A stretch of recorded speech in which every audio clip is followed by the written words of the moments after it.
So now the dust has settled on Rob Edwards' appointment as Borough manager, and hopefully Borough fans have stopped throwing nuclear warheads at one another. Today we're going to stop and take a look at how Rob Edwards plays football and what that might look like when applied to his Borough team. We're going to take a look at every club he's managed so far, how he set his teams up at each of the different clubs, the result of that as well, and then we'll apply that to Borough's squad and have a little look at where we maybe need to make signings and where certain players might fall out of favour.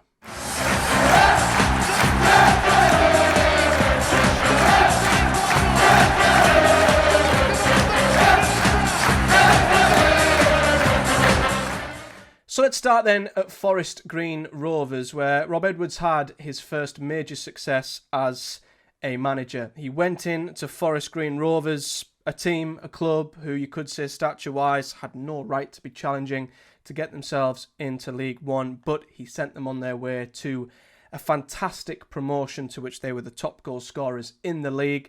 Best defence in the league as well. He basically couldn't have set a side up any better to get them promoted out of that league, and you can see as to why Forest Green Rovers are now.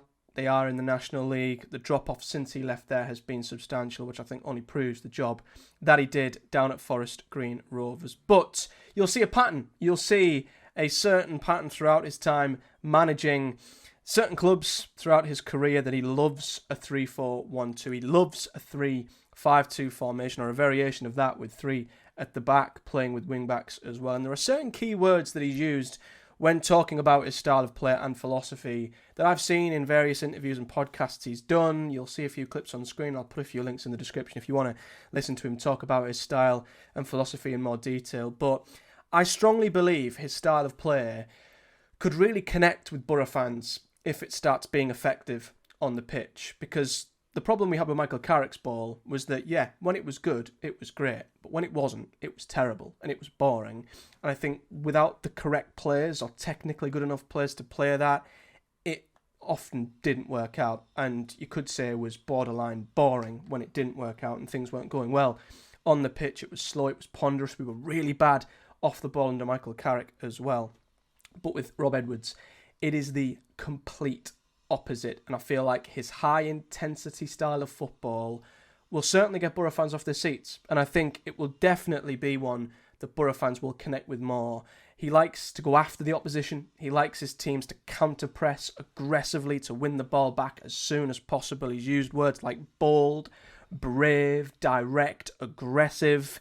He wants his sides to chase the opposition down, win the ball back as soon as they can, hit them quickly, be a bit more direct as well, which I think is something that isn't a bad thing if you want to add that to Borough's game, but he's also massive on width. He wants his wing-backs, and he puts a lot of influence on his wing-backs, getting down the sides, getting chalk on the boots, putting balls into the box to his two strikers, normally a poacher and a more physical forward, to get on the end of them and, of course, hopefully put the ball in the back of the net. So I think the higher intensity style of play will entice Borough fans. I think seeing a team that will aggressively go after the opposition, again, is something that Borough fans, I think, would really like to see, as well as width. No more inverted wingers. Thank goodness we're not going to see any more players cutting inside constantly.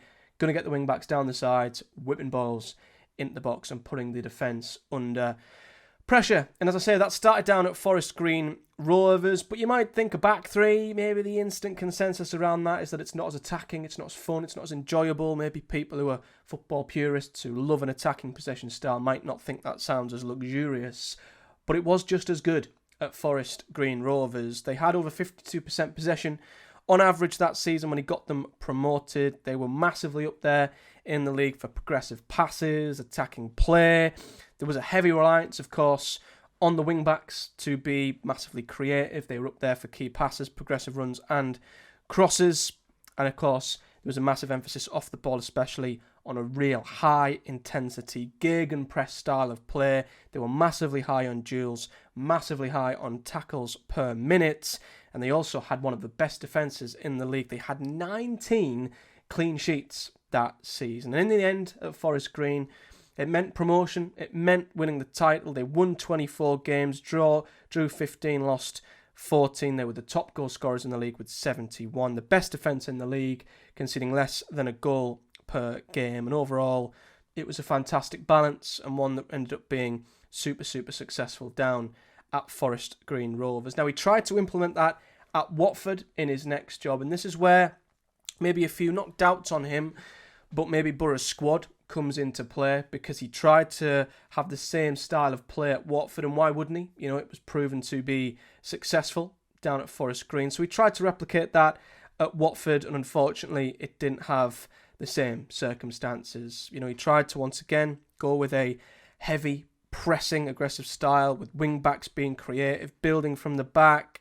tried to, you know, suppress big chances once again with a really solid defence, but it didn't work. And I'm not sure if it was a case of it not clicking as soon as it would have liked, maybe it not working at a slightly higher level, or the Watford squad just not being as suited to his style of play, but that definitely had an impact. Now, it wasn't disastrous, and let's be honest, getting sacked from Watford isn't a disastrous thing, because every man and his dog have been sacked from Watford, some a lot more harshly than Rob Edwards was, some a lot less harshly as well. But after 11 games, he won 3, drew 5, or lost 3, so it was sort of bang average. I would say it was a mediocre spell. It wasn't dramatically great or dramatically bad, and in the end, I think he left them when they were 10th in the Championship. I believe they were a small distance off of the playoffs at that time, and ultimately his time there didn't last very, very long. So that maybe is more of a sign of if the squad isn't suited to Rob Edwards' style of football and how it could go wrong, and possibly go wrong quickly. But of course, you won't be surprised to see that he once again tried to implement that down at Luton. Again, it was a very aggressive, defensive style of play. Once again, a lot of emphasis on high pressing, high counter pressing, and distributing the build-up in the Championship for the opposition as quickly as possible. He once again went with a back three, going with a variation, 3-5-2, 3-4-2, 1-3-4-1-2, and occasionally a 3-4-3 as well. But he obviously had the likes of Carlton Morris in that team, so he played very direct balls up to Carlton Morris, who would hold it up. Once again, massive influence on width, on crosses coming from the wing-backs. They did have the most crosses in the Championship, the highest aerial wins, with the wing-backs pushing forward once again. And this time, of course, it worked an absolute treat. He was able to get them from 10th. He did build, yes, on the foundations left by Nathan Jones, which was already a team that I think was aggressive and wanted to fight for the shirt and win the ball back. So I think he walked into the perfect job at the perfect time, you could say, but still deserves a hell of a lot of credit for getting Luton Town promoted out of the league. And I think that more balanced setup of having not only an effective strike force and an effective attack with the wing backs especially, but I think also having that more defensive solid base is what helped them essentially get their way through the playoffs. And I'll always believe if you want to get out the Championship, you need to have a heavier reliance on your defence than your offence, I would say. And you do have to be better defensively to get yourself through the playoffs. And he proved to do exactly that when, of course, they found a way past Coventry in the playoff final. You then move on to his time in the Premier League. Now, he did adapt his team in the Premier League season. After the first couple of months, I think there was a realisation for him and Luton that their style of play probably wasn't going to work out as well in the Premier League, which you'd expect. You'd expect that it would struggle. So they did try and adapt as the season went on. He picked and chose when Luton were going to play their way and when they were maybe going to alternate their attack, their defence, their setup to maybe go away from home in some tough Premier League places and try and get points that way. So he was able to give up his philosophy in the Premier League after realising that it wasn't working and it wouldn't be sustainable to keeping them up. He was able to switch things up so that when they were at home to teams in the league, they were still able to be the Luton Town he wanted them to be. They were still able to play the way he wanted them to play and how they played successfully in the Championship and get results. But they were going to have to do something a little bit different away from home, which was mixed. Sometimes it would get them results. Sometimes the opposition would just be too good for them. And ultimately, they were relegated from the Premier League. But I will say they were by far the most competitive of the three that went down. And I would say there is absolutely no shame in getting a team like Luton Town relegated from the Championship or from the Premier League into the Championship And for me, that's not a blemish on his CV. However, last season is, of course, they come down, a big hangover from a relegation from the Premier League. They didn't recruit as well as they could have, with money having to be supplemented elsewhere throughout the club. And unfortunately, he couldn't stop the slide. And that's the big issue. And he has been... words have been chucked at him which were very, very similar to what we had with Michael Carrick at Burough, that he was maybe a little bit rigid with his tactics. He wasn't able to find the answers. He wasn't able to adapt in the Championship and stop that losing culture, that losing slide that Luton had been going through in the Premier League the season before. They weren't able to adapt in the Championship and flip that and be one of the dominant parachute payment teams that we usually see in the Championship every single season. And of course, he was let go in January, I believe, when Matt Bloomfield come in from Wycombe and, well, he couldn't keep them up either. You know, Rob Edwards, I think, left the club when they were 2 points outside the drop zone. So they weren't in the relegation zone when he was relieved of his duties. They were relegated eventually, and I think the fact that they were still relegated even under Matt Bloomfield after months of him coming through the door maybe tells you that there were deeper-rooted issues at Luton that were more than just Rob Edwards, as much of course, he does take a huge degree of responsibility for that as well. So, we've established the sort of style of play that he utilises at Luton. As I say, they're very aggressive out of possession. They want to win the ball back quickly. They counter-press quickly. And they also put a lot of emphasis on getting the ball out wide and getting the ball into the box where they've got their two big centre-forwards to either nod the ball in, being physical, a Carlton Morris type, you could say.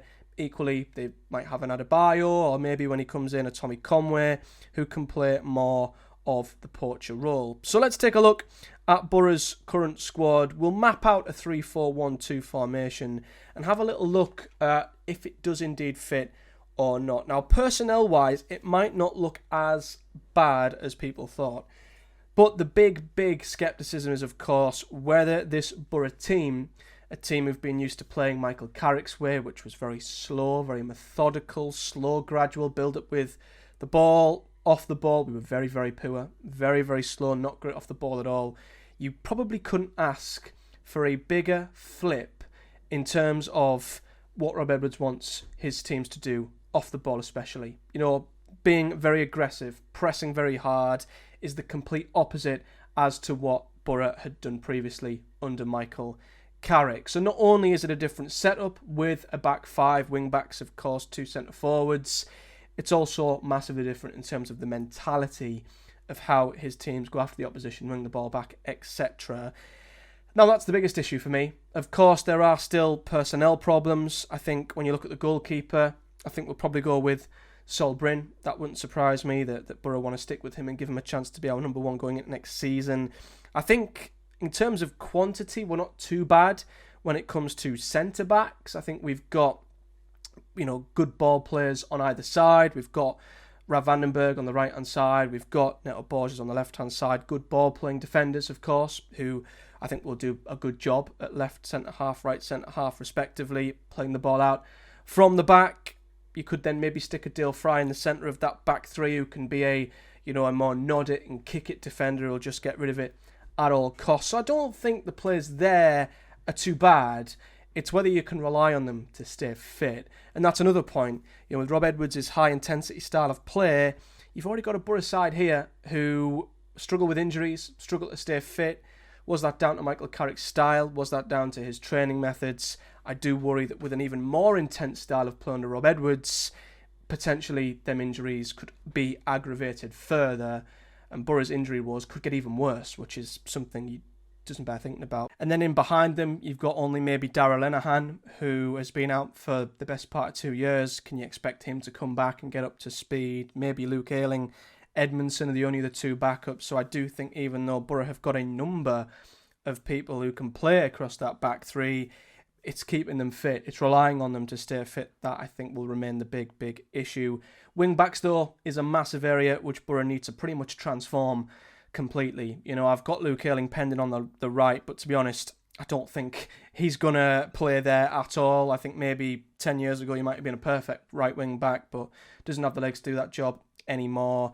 On the left-hand side, I don't really want Borges playing there. I'd rather him be tucked in as a centre-half. So you've only got Bangura And you could put the same argument forwards for Bangura as you can Lenihan. You know, is it fair to expect him to come straight back in, especially to a very demanding left wing back role, and run up and down and do all the hard yards there, be creative? I think it's a tough ask for him. So I think you're looking to completely rejuvenate both the left and right hand sides in terms of wing backs. You need wing backs who are going to get forward, be creative. I think Alfie Doherty is the obvious answer at left wing back. You know, he got 8 assists in the Premier League under Rob Edwards, which is incredible, and has been one of the top creative players at Championship level and would fit so perfectly into this system. So I think Alfie Doherty is an obvious choice on the left. Maybe you go with a Bali Mumba on the right, another full-back, wing-back who's not afraid to get forward, is young, athletic. Maybe he can do a job. But even there, you still need depth on both sides. And even if Bangura offers depth on the left, you've got absolutely none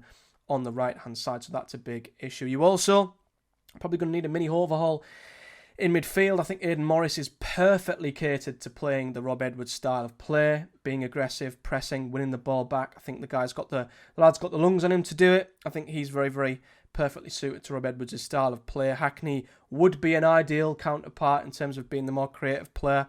Wouldn't be good off the ball regardless, and would definitely need to improve on that, but I think he's going to be off anyway, so it's a bit of a non-starter, to be fair. So you might have to replace Hackney. You're probably going to have to replace Howson, who himself wouldn't be able to play in the midfield with this level of intensity. I don't think Barlasser would be suited. I think he's even further from being suited to this style of play as he was Carrick, so he might move on as well. So you might be looking at an extra 2, maybe even 3 midfielders there. And then up front, you know, it depends what he wants from his 10s. I think if we keep Azaz, he's a shoo-in for that position. You could see Whittaker, maybe McGree competing with him there. There are players like McGree, like maybe Bergzorg, you know, Hamilton, inverted wingers at the club who were brought in to play Michael Carrick's way, who could really, really fall out of favour with Rob Edwards' style of football. I can see McGree working well as a number 10 if needs be, but is he going to want to play second fiddle to Azaz, maybe competing with Whittaker as well? What does that mean for Alex Gilbert, who might be even further down the pecking order there as well? So that's an interesting position where we might see a few players moved on. And then up front, I think Tommy Conway fits perfectly to being that poacher, you could say. Maybe Force would be the alternative alongside him. But then on the other side, Edwards likes a more physical striker, a more Carlton Morris-like. Now, is Carlton Morris the player we might go for? I don't know, but I don't think there's anyone else up front that would offer the same physicality that what Rob Edwards likes. Josh Coburn would be the closest, but I honestly think his future is probably elsewhere. Anywhere at Millwall, possibly. So I think we would be looking to bring in a more physical centre forward alongside Tommy Conway, which, as I said, what does that mean for Force? What does that mean for Whittaker, Bergzorg, Josh Coburn and the likes? I don't know. So there are still positions, even just on paper, looking at the personnel, where Burough massively need to do work. So we need to have a really big summer from that point of view anyway.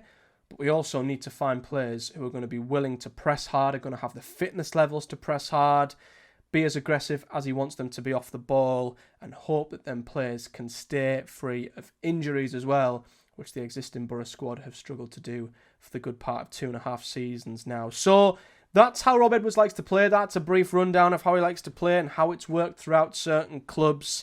It's been very, very successful. Equally, it hasn't in certain clubs. I think all we can surmise is that if the recruitment is spot on, it could work a treat at Burough and be so effective and successful. However, if it doesn't, things could go south pretty quickly like they did at Watford. So Kieran Scott, no pressure, my friend, on giving Rob Edwards the type of players and the type of team to play his style of play, because it is certainly a big shift from what we and what they have been used to. But if you've enjoyed the video, guys, do hit a like on the video, subscribe for more. We are going to do more content on Rob Edwards and Burough going forward. I'm going to do a more of a biography piece on Rob Edwards and his successes and failings throughout his time as a manager thus far. But if you've enjoyed this video, there are other pieces of content on the channel. We've done podcasts and videos on Rob Edwards being announced, amongst much more. So subscribe and check out all that good stuff if you haven't already. And of course, leave me a comment below with your thoughts on his style of play and any players you'd like Burough to bring in who could fit his style of play. But until next time, guys, do take care, and I'll see you all